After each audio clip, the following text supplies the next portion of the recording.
I think that our own bank alone, including, as I know, our fellow bankers in Taiwan, we are less engaged in so-called high-yield transaction, other than leverage buyout financing.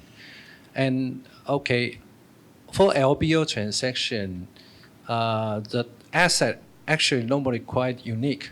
The sponsor, it may took 2 or 3 years for sponsor to dedicatedly to invest to assess the asset. So normally they have their story, they have their niche, and they are look promising, and they have a stable cash flow with a growing trend. So in that case, we can evaluate transaction. Actually, last year we have done about 30 transactions, quite a few in India asset. India become very active in that area.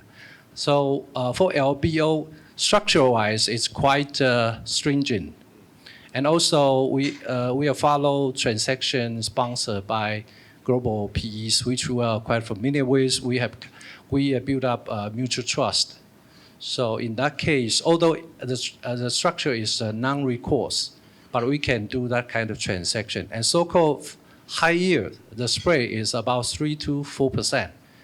Not really very high, but I think even if higher, we may not willing to enter into 5%, 6%, 7%. Cannot imagine. For other transactions, for example, maybe for infrastructure financing, maybe the spread will be higher and long dated.